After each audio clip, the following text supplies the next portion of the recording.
But the place went crazy. It's like That they were liked full him. of P1s. I mean, there were tons of listeners there, and It was a perfect blend because yeah, you're right. Like 60% P1s and then 40 that yeah. were just whoever he had was good.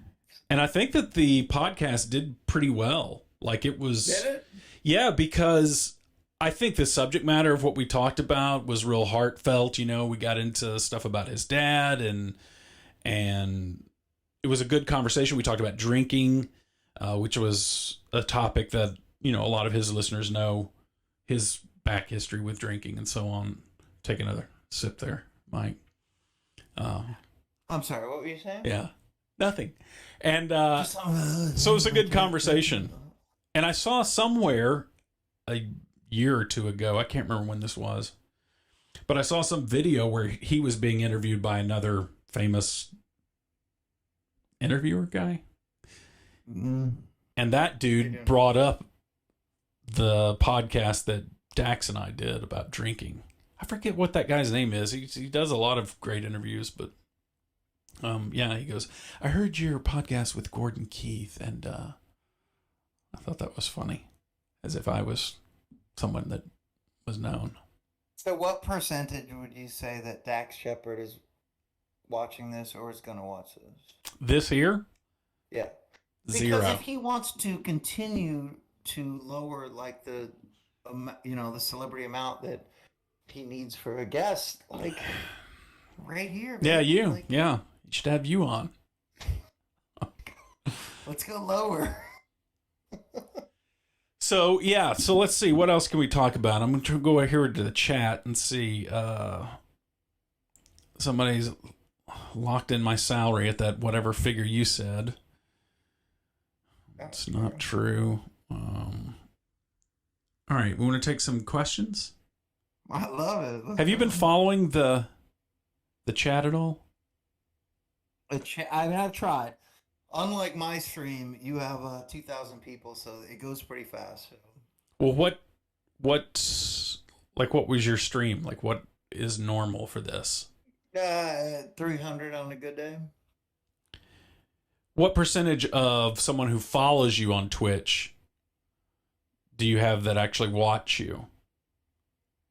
Because, so the ratio you're talking about, because you have 3,000, 4,000, 5,000 Twitch followers? I know it was in the... I checked it today. Okay.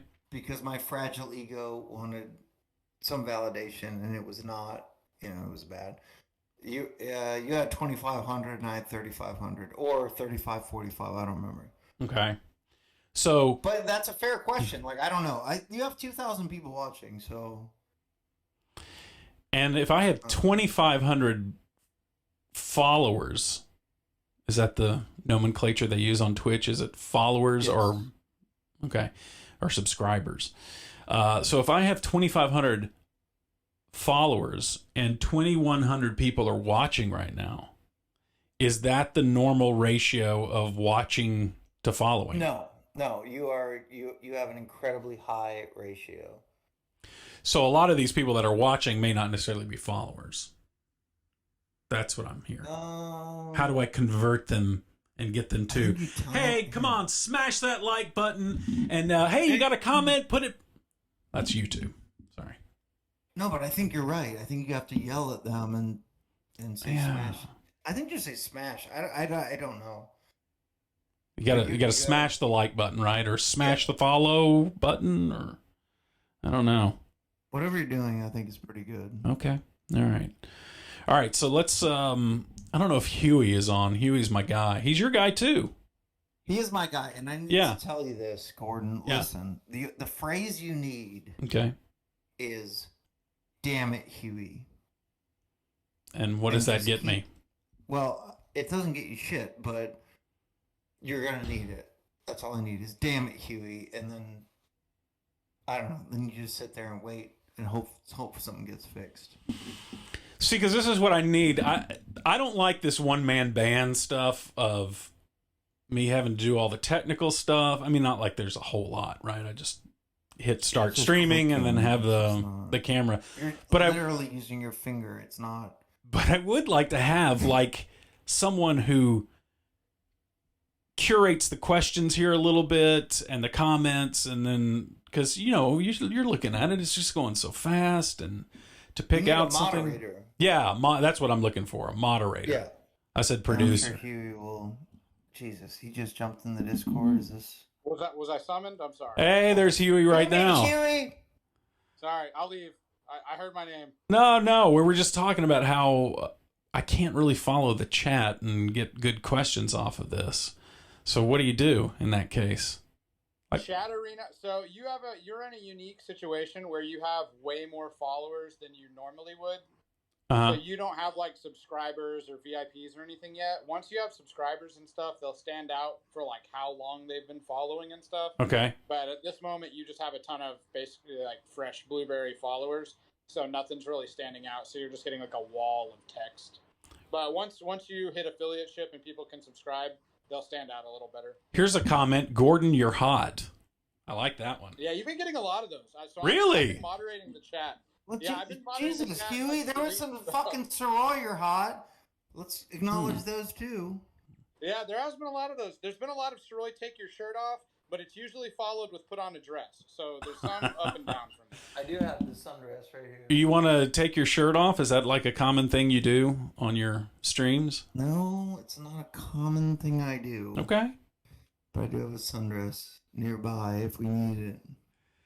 All right, well, I'm on my way home from a hockey game. Y'all have fun. I just heard y'all talking. Y'all are doing great. This interview is amazing. So. Well, Good job, thank guys. you, How does he Huey. just jump in? He's on the way home from Because a he's hockey game. he's on Discord. I have this whole Discord Magic. thing I'm setting up too. That's another thing. Have you messed with Discord very much? No. Okay. See, I've never really done much on Discord either. So I've got the Discord happening. I don't know. Ooh, you know what? I forgot to put the... Let's see. Let me do this here. Hold on a second. That goes to that, and then transition to that. Okay, so there you go. Can you see that now on your screen? How it has a tiny URL for people to get over to the Discord. It should be now on the stream. So people can follow that link, and you can go join my Discord, which people are commenting over there too. And we also have the ability to take calls. Oh, come on. Let's take a couple calls. You want to try it? Yes. Okay, see, because there's right now we only have 3 people waiting in the call waiting list, but we have capacity to have up to 50 people Let's get 50. who can wait to have their chance to talk to the sea cow himself. All right. I'll pull one. That's my limit. I'll pull one up I'm in only here. doing 50. So if you join me over on my Discord server, which you can see the link right there on our Twitch stream, how to get there. Join that call-in waiting list, and then I can pull you over to come on the air. Okay, so let me go over here. I'll pull this dude in. Cool Hand Coop, which is a funny name. I love Cool Hand Coop. Do you know? He's cool. What's up, boys? Hey, how are you, Cool Hand Coop? I'm doing well. What's going on? All right, so I'm wondering, do you have your video too? Should I pull? I do. Okay, hold on. I'll pull your video in here, and where it's like, there he is. So how can I do this where I want all of us on there? There we go. Look at that. He looks like a Formula One driver. Yeah, I got my iRacing set up right here, Mike. Jesus, really? No, I'm just nice kidding. rig. For some reason, I can't seem to get my camera turned on. But all right, Cool Hand Coop, do you have a comment or question for Mike Sirois? Not really. Thanks for your time. Do appreciate it. Later, boys. Oh, that was Gosh, genius. How to get rid of him, That's though, genius. So he'll stay for a minute. I think that's awesome. I was really just wanted to say hello, but I don't know, Mike. I think it's a good thing that you got rid of the ticket. I put it in Gordo's Discord that I wouldn't mind all of you guys kind of quitting and making content on your own, because like I would think that the comp is kind of like Barstool. So I guess here's a question: do you think that there's a level of complacency at the ticket that just like the way that the shows have been the same way for the past 20 years, and there's not really anything to develop? Because I've asked Jeff whenever I was an engineer to add like a visual component or live streams, YouTube content, you know, actually being able to watch the April Fool's Open, that kind of thing. So I don't know. Yeah, that's a good question. I'd love to do video content on events like that, like April Fool's Open would have been a perfect one to do some streaming from.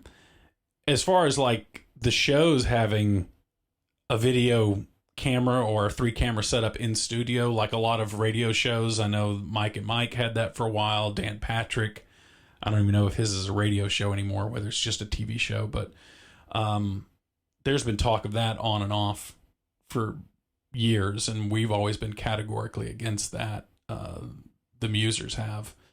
I don't know if the other shows have taken a stance on it or not, but I particularly don't like video when we're doing radio.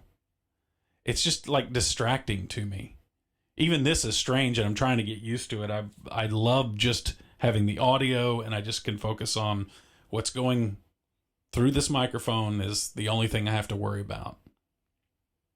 Right, but like you see that, like you were kind of saying that terrestrial radio is kind of dying in a sense, but whenever you see companies like Barstool go from non-existent whenever the ticket started, and then go from being a gambling rag essentially to adding digital components to their podcast and being bought by a huge corporation like Penn and being worth $500 million, basically by copying y'all's format of just being relatable people who just talk normal shit, have guests on, you know, just have a good time, and then add in fun stuff. Like they literally do what's called Rough and Rowdy, which is basically Fight Night at Ticket Stock. Or not Ticket Stock, but just Fight Night.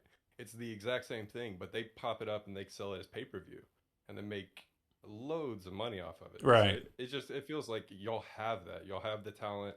This would be a way to expand, to give the little guys like a way of actually, like, you know, I don't know, whenever you do Twitch content and YouTube and sell sponsorships, you have a lot more ways to like have revenue for like the little guys. No, that's an interesting idea of, you know, the ticket is, I know and I wish Kat was on here to explain this, but it's like one of the, That'd be great.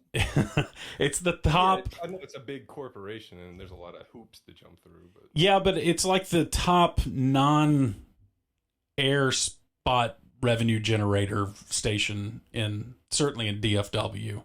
The ticket, like, you know, through Fight Night and through all these other things, makes a lot of money that way to cover their bills. The ticket's very expensive to run. That's the other thing, is compare us to like a music station where you have like 3 people who work on the air and then you have 10 salespeople. I mean, the staff overhead at the ticket is ungodly. I mean, there are so many people that work there. And the ticket has had to monetize a lot of things that aren't just selling commercials in order to cover our bills. But you're right in that there are other opportunities. And the one thing that I would be worried about if we started doing, and I'm not as familiar with Barstool as you apparently are. I mean, obviously you've heard of them and know of them, but don't know exactly what incarnation they're in right now and how that looks. But if something gets so big that they're bought by a mega corporation, you do run the risk of something changing fundamentally that has made the ticket what the ticket is, which is, I think we all did. And I know what you're saying, like, it's been the same thing for a while, which is a terrestrial radio station that's homegrown, that's staffed by people who grew up here. You can grow it so big that it pulls apart from its own escape velocity as it gets bigger and bigger and expands. But also, do you feel like it's eventually going to die out anyway? Because, like, I mean, you're losing guys like Mike and Danny and other people, and there's not necessarily these opportunities. Like, I mean, with not necessarily like inflation and just like the cost of living going up, and there's not really a way to like live comfortably and do the job. So, like, how does this continue? Yeah, no. As far as the economics, I don't know that part of it. So, But is that a luxury to not know? I'll ask you this, Gordon. Mhm. What do you think about your brothers and sisters who work at the ticket and, you know, literally make, I would say, offensively low amount of money. What do I think about it? Yeah, I guess. And if the answer is See I ya, don't think see ya, about it, which, Cool Hand Coop. welcome to America, because that's the answer. Is I don't think about it because it's fucking lovely to make what I make. Hold on a second. I'm trying to get you maximized again. Completely deserved. But I mean, let's go back to Jeremy Moran, who makes 37 grand a year. Mm-hmm. Oh God, I'm being a dick. I'm sorry. Go. He makes 37 grand a year. Give or take. Are you announcing this? Like this is something you know? No, but that literally is like I'm trying to defend the people. Look, I'm out. I'm leaving. Mm-hmm. So yes, while I leave, I'm going to yell about the people who I care about. It's obscene. Right. You know, that's actually unfair. I'm sorry I did that to you. Well, I mean, it's, no, because here's the thing. I mean, obviously it's uncomfortable because everyone will just get mad. I mean, they'll get mad at the ticket. They'll start yelling about Norm again. They'll start, everyone has ideas how everyone needs to just quit their job, turn over their money to someone else, do all this. It's so easy to, make these decisions on the outside. I'm work at the station. I don't know the finances. I didn't know what you made. I don't know what Jer makes. Right, but the people who make good money or respectable money, it's a luxury of them not to know what the people who are working pretty hard. Well, now wait a second. So there's no doubt that you're working pretty hard, but to say that it's a luxury not to know what someone makes at the station, I don't understand that logic. Have you asked or ever cared what your support staff makes annually? I don't know what anyone up there makes other than... Because you don't care, and it's not your fault, and I'm not again. No, I think you're trying to get to a conclusion that I don't agree with. I mean, you're trying to say that I don't have any interest in what other people make because I don't care about them. That's not true. I can tell you that. Well, do you care what your support staff makes? I care that they are happy. Yes, I care that they are happy. I do not care to know their personal finances. If they wanted to come and talk to me about it, that's one thing. But the idea that I'm going to throw Fernando up against the wall and say, hey, you tell me what you make now. You know why? Compassion. He's like, I don't feel comfortable talking about how much I make. No. And I slap him a few times. You don't understand compassion, man. Well, I think it's best that we celebrate a great night of Twitch streaming and I'd be done with this. No, Like, because it's incredibly complex, but then we're decoding America, which is, hey, I make this, I make that. I don't care what you fucking make. Like, you deserve it. But my departing thought is that I care about the people who don't make shit that actually contribute to something that is fucking amazing. Okay. And well, you act like I'm disagreeing with you here. I'm just saying that I don't understand how you're getting to this thing about how if I cared about human beings, then I need to know their salary. And I don't know their... I'm telling you that, and maybe this is a blind spot of mine. Hold it. Sucks. Maybe it's a blind spot of mine, but like I cared tremendously about my father, and I never knew what he made. I cared tremendously about my friends. I don't know what they make. Like, I didn't know that that's the thing that you're supposed to do if you work closely with someone. Is it not a good lesson for all of us to say that even if you're on top of the fucking mountain, which, Jesus, Gordon, if anyone deserves to be on top of it, and you should be, not at the ticket, but, you're fucking Gordon Keith. You should be, whatever you should be making. All right. But there's people who've worked pretty fucking hard. Yes, we love the people who work hard, and I hope that they are taken care of. Nothing. Well, they're not. So, yeah. So there you go. So, Mike are you going Sirois. to fight for it, or are you going to say, hey, I'm going to look the other way, you know? Jeremy's a bad motherfucker. And So who do I fight? So tell me how all this works. You say the thing and then I do the thing. Well, I would say if the three of you walked in and said, Jeremy Moran's a bad motherfucker and he deserves 10% here's the thing. I've never heard Jeremy, he's never talked to me about money.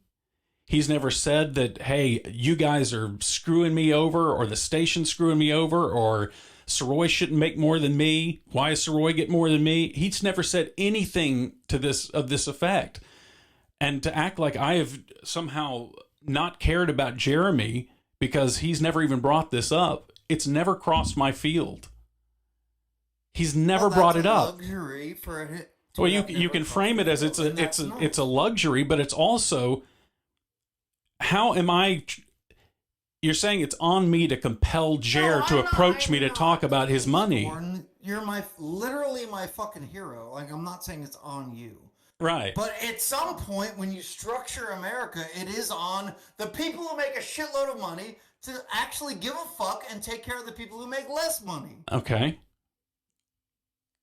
So, all right. So they can also not do shit and say, hey, we bring in everything which you do. Mm-hmm. Okay, look, I'm coming at this from the standpoint of someone who's on the lowest level. Like when you found out, yes, if you did find out, so when did Jared tell you what he made?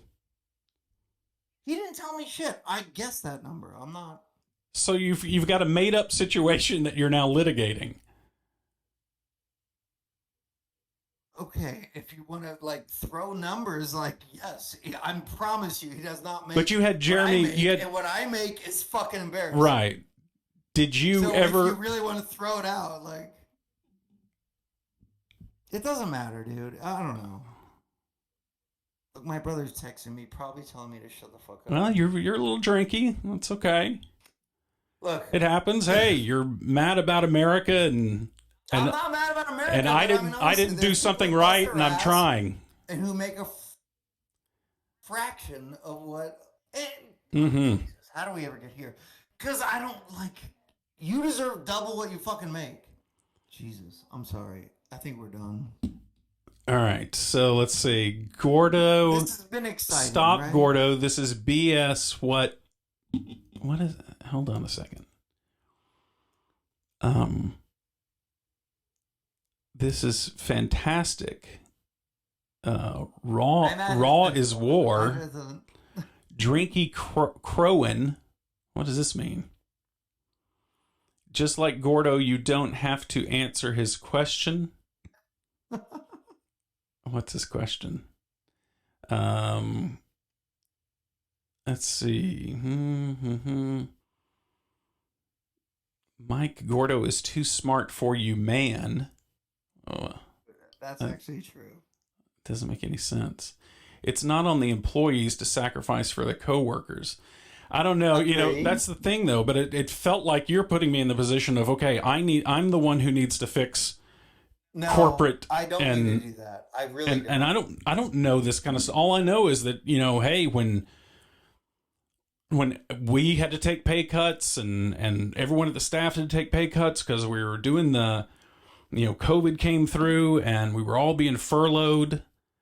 We try to help out people when we know that there's an issue. And at that time, we knew that there was an issue of that we were all having to take pay cuts. And I know we personally gave out some money, as you mentioned earlier in the Twitch stream. I wouldn't have brought this up had you not said it. But, I know that we worked for free for half a month or longer, wasn't it? A month? I can't remember. But I heard you were against that. Is that true or not? That I was against that? Yeah. No, this is what I'm against. And this goes to the misplaced anger here, which it sounded like you were getting mad at me, or I don't know what was happening no there. Anger. But I Yeah. mean, there So was a, so from what? I Let me understand, ask there you. was a Why would I? tier one Uh-huh. discussion about it, and some people were not really into it. But whatever, I don't care, dude. Do you not care? Hey, look, I'm gone, so yes, I don't care. Okay. All right. Well, tell us then. Well, so this is my take on it. There's something wrong if the company, corporate, keeps doing the, well, we're out of money, and so we're going to start hurting people by cutting their pay. They're going to start furloughing people. So, in other words, they can redistribute everything by just saying, hey, we're going to start holding a gun to Gordon's head until George pays him some money, or to Craig till he pays Donovan some money. When you start making coworkers and fellow employees responsible for what other people get, like you're trying to advocate for, I need to go in and negotiate for you or Craig or Donovan or whatever. I need to get in the middle of your personal finances. That's an uncomfortable situation to be in. And for the company to do that to its workers, I think is unfair. There's everyone up there is all for helping out their fellow coworkers. What I think is unproductive is that the company forces you to help out your coworker or your friend. Agree. So the idea that you have and that corporate has is, I want to have this Lord of the Flies, everyone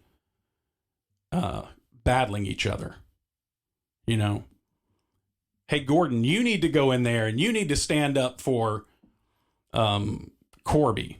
You need to go in there and you need to negotiate for so-and-so. I think that sounds good when you've got a few drinks in you and, you know, you're like trying to, I'm getting worked up about something. And it also sounds good to corporate when it's like, hey, you guys, you want to make some money, Corby? All right. Well, go ask George. Y'all work it out. You get back to me. It's like, oh no. The company abdicating its responsibility to negotiate in good faith with each person individually. I don't think you should let them get away with that. This is not just the ticket. I mean, this is any company I'm talking about. I probably shouldn't be using the ticket as the example. Yeah. But yeah, any coworkers like that, you know, you'll get into it with cash, you know, because there will be somebody there who won't be making as much as you are.